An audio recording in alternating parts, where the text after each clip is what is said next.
Blessed is the man that walketh not in the counsel of the ungodly, nor standeth in the way of sinners, nor sitteth in the seat of the scornful. But his delight is in the law of the I AM, and in his law doth he meditate day and night. And he shall be like a tree planted by the rivers of water, that bringeth forth his fruit in his season. His leaf also shall not wither, and whatsoever he doeth shall prosper. Psalms chapter 1, verses 1 to 3. And this book of the law shall not depart out of thy mouth, but thou shalt meditate therein day and night, that thou mayest observe to do according to all that is written therein. For then thou shalt make thy way prosperous, and then thou shalt have good success. Oshay chapter 1 and verse 8, also known as Joshua. Yes, good morning, good afternoon, good evening. We're in the law. We're in the law. We thank God for you, and those of you that are with us, those of you who are about to subscribe, and those of you who are just incognito want to know something. And we thank God for you. Yes, we're still in the book of Exodus, still in the book of Exodus. And we're in Exodus chapter 21, and we're going to start with, we're going to be in verse 17. Now, we just got through with he that curses his father and mother, and you know, God, this is part of the example. Honor thy mother, thy father and thy mother. Now, God goes into detail right here. This is part of the detail. Theft, he that stealeth a man, in verse 16, yes. See, God gets into detail. It ain't about stealing a piece of candy. You notice the heathen thrive on petty stuff and excuse the big stuff. They excuse the kidnappings of whole civilizations and the kidnappings of groups of people, but yet one little old girl that looked like them. It's not good. Not that she's not valuable, but even more so, or anyone of any hue, of any nation, are valuable. Yes. Men stealers. And then we got into the part about slaves or servants. These people were put into servitude either because of their crime, which they had to pay. A thief would have to pay double or triple to someone. If not, someone would actually pay that thief's debt, and they would work the debt off by working for them for a set amount of time as it deemed right before the priest. Now in verse, the verse 18, okay? We're going to get into this. If men strive together, and one spite another with a stone or with his fist, and he die not, but keepeth his bed. Now this is the situation. Now he's saying, now, you done beat down somebody. You done got into a scrap. And you done beat him down. I mean, your anger just got the best of you. If he rise again and walk abroad upon his staff, then shall he that smote him be quit. In other words, you're not under any obligation to be jailed or whatever. They didn't have no jails at that time, no way. Now he's saying, now only he shall pay for the loss of his time. I mean, his time is the thing that he has a job. In this day and time, people have jobs. They have places they have to be, and that causes them to make a living. And if it can be determined what is the cost of his time as far as him getting up and going to work, then the man shall pay for the loss of his time and shall cause him to be thoroughly healed. You pay for his hospital bill. Yes, and his doctor bill, that he might be healed. No, he's not going to bother you no more. But the fact is, you went a little bit too far, brother. If a man, in verse 20, if a man smite his servant. Now this is before God. He gives this law toward Israel.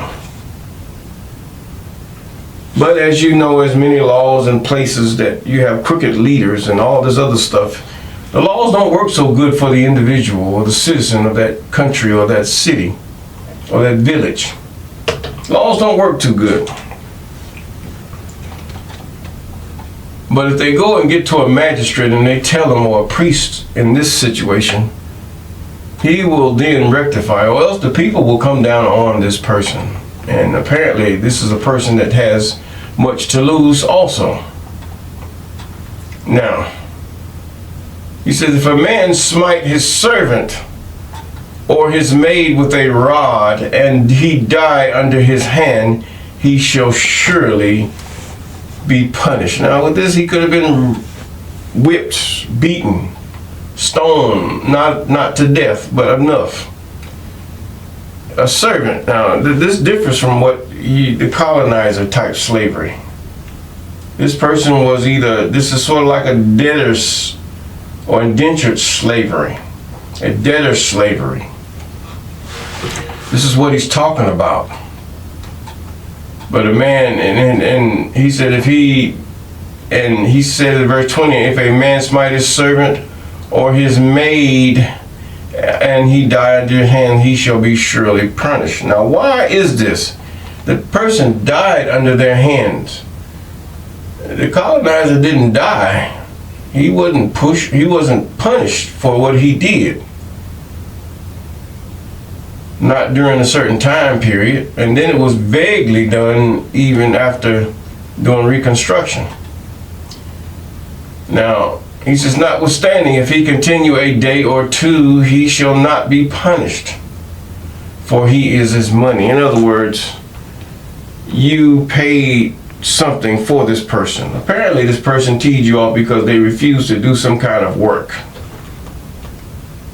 Or you had a dispute whether their work was done right, and they disputed back with the person that they had bought their debt. Now, if men strive and hurt a woman with child, see, God goes even a little further. If you hurt a woman with child so that her fruit depart from her, the baby dies because of you and your thing you had with another guy, and y'all just fought all over the place. Not knowing, thinking about your surroundings and all your heated anger. And yet no mischief follow. And yet no mischief, so that her fruit depart from her, and yet no mischief follow.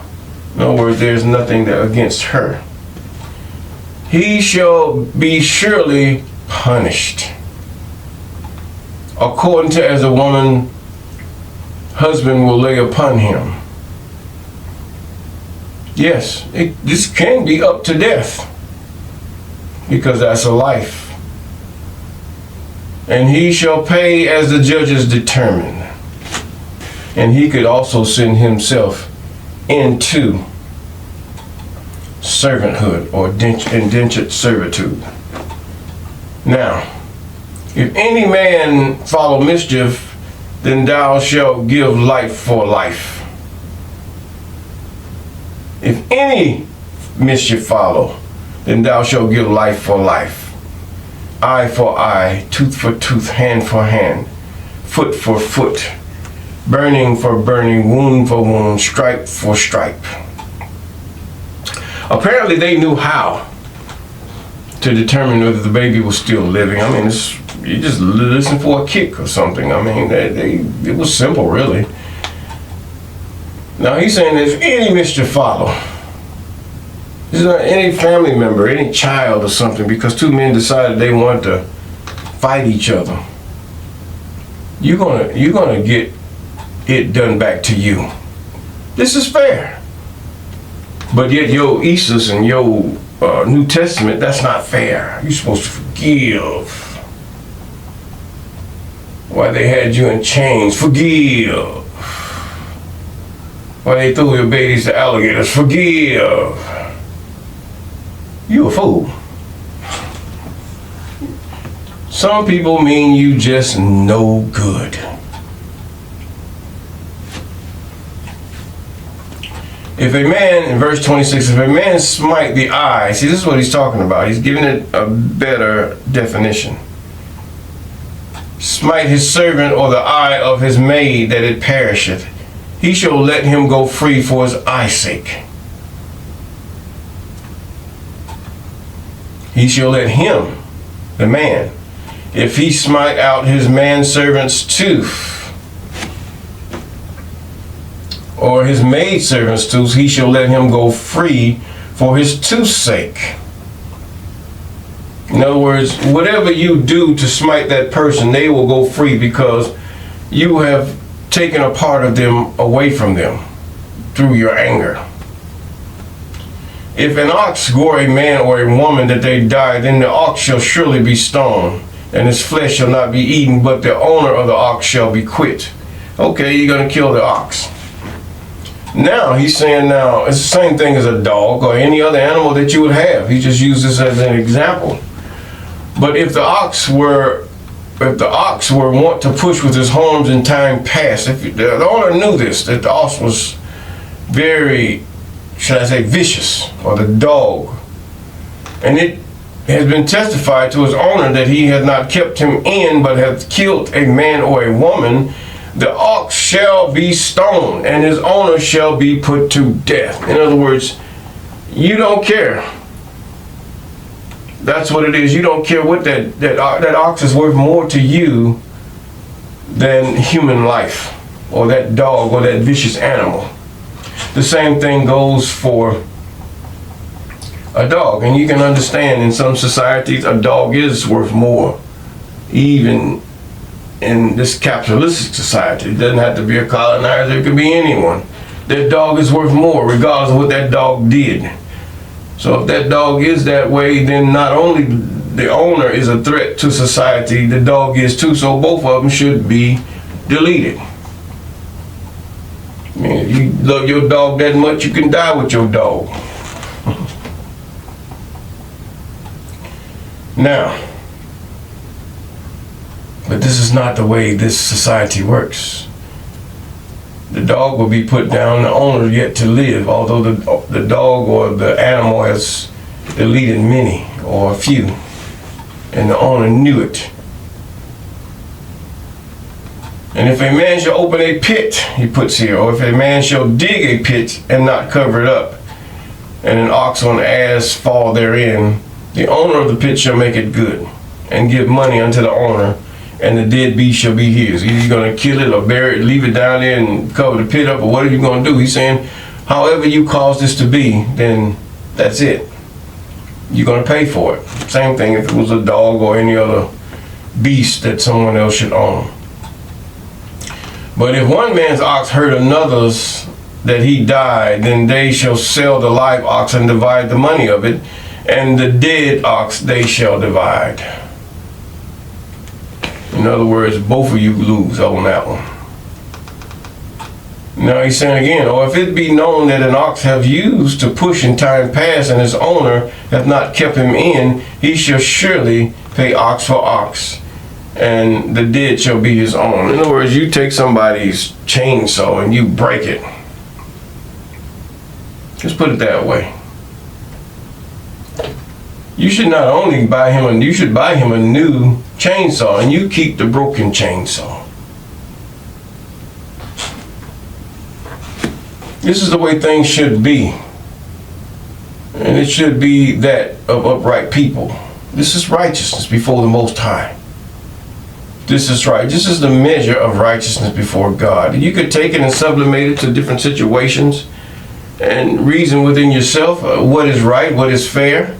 But God is fair in this. But a wicked person would say God is not fair because it's weakness to him, because he wants to do wickedness to someone else. Yes, he does. And go a little bit further. He says, now, if a man shall steal an ox or a sheep and kill it or sell it, he shall restore 5 oxen for an ox and 4 sheep for a sheep. So in my estimation, I would say that if the man cannot pay for an ox, 5 oxen, then he shall be, and someone pays for the 5 ox, then he shall be their servant for the time determined by the priest or the judge. It's just the way it is. Fair. And if the thief be found breaking up or be smitten that he die, in other words, you see him in your house breaking up stuff and looking for stuff and throwing stuff around, and you just either, in this day, you pew him, or however you want to put it, or you know, some kind of way incapacitate that thief, then he says, you don't go to jail. No blood is shed for you if he's dead. But in this society, it's a whole different thing, because they figure people lie too much. This is why they do things like that. They don't trust you. It's mostly those that don't look like them. They don't trust you. But whatever their people that look like them say, the judges or whatever, then they began to say what? Well, he should have not. He was a good boy. He was a good he was a good man. He just walked up and down the street, but yet he went into another neighborhood and stole stuff. Now see, this is the same thing that was in Sodom and Gomorrah according to the book of Jasher. They would justify their own people. Yeah, they were black. Yeah, they were black folk. Looked like me. But anybody else that they understood that was not of them, they would condemn him for anything. And this is the same as it is today. Now, if the thief be certainly found in his hand alive, whether it be ox and a sheep, he shall restore double. Not only give you that ox or that donkey back, but he's going to give you 2 more donkeys, is what he's saying. And he says, if a man shall cause a field or a vineyard to be eaten, they were farmers. You have to realize these people were very into farming. If a man your beast going to go into a field, he says, and shall put in his beast and shall feed in another man's field of the best of his own field, and of the best of his own vineyard shall he make restitution. In other words, you're going to get part of your field and your vineyard to this man that you have allowed your nasty beast to go into and eat up his stuff. But in a land where they don't look like you, judgment can be different. You might be penalized because you didn't allow his dog or whatever, his goats, to eat up all your stuff. This is how unjust many people of different ethnicities are that are in power.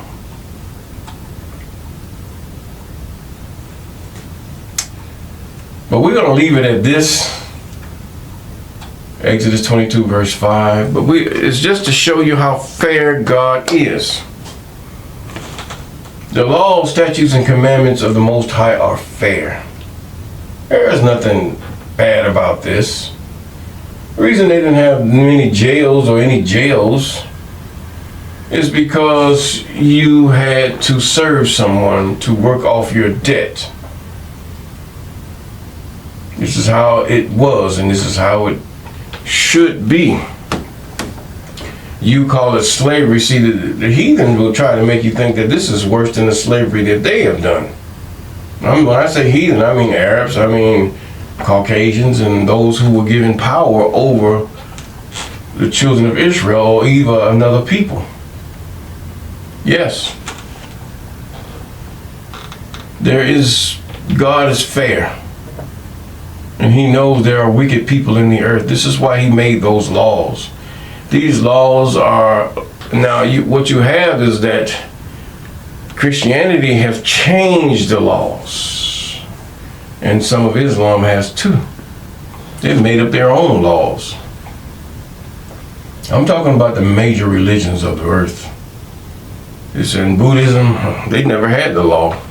They know the law. They know you're not supposed to steal from each other. It's all in people's hearts. This is what you're going to be judged by. These things here.